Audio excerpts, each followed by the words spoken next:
Welcome Endmins. Today we're just going to share a quick guide on how to get power fast as a beginner without requiring any batteries. The setup is infinitely expandable, so you can keep extending it out as far as you can until you want to swap out to green, blue, or even purple batteries. So let's get started. Alright, so first we're going to start off with building 5 depot bus unloaders. So you can build 6 or more, but I feel like 5 will be enough, especially once you unlock batteries. And then we are going to go to our splitter, and we're going to make a bunch of splitters at where the exit of the depot loader is going to be, because we're going to have this is going to be an infinitely expandable thermal power bank build. So, and then we're going to go to power, and then we're going to build our thermal banks for the first row. So we're going to build our first row first, then we'll start on our second row after. So we build power banks here, and make sure that you also get the edge of the map. So we're expanding, you don't need any power. So now we're going to build the second row of power banks.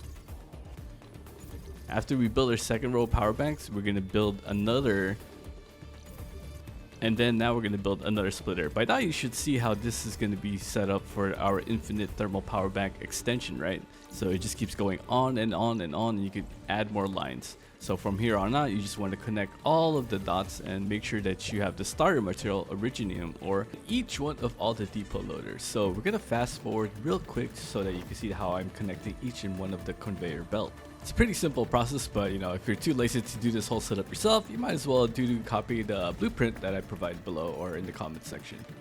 Now these thermal banks are actually going to fill up pretty fast, so if you find yourself needing more power, you can always extend with another row. As you see, you can infinitely probably expand this up to like 6 or maybe 7 rows until they won't fill up to full.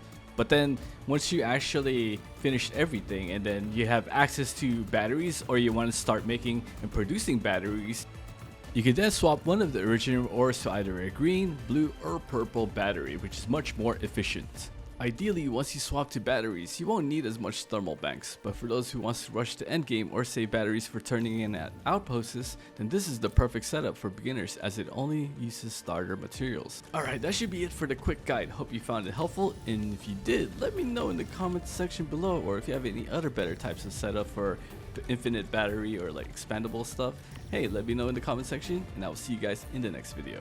Peace.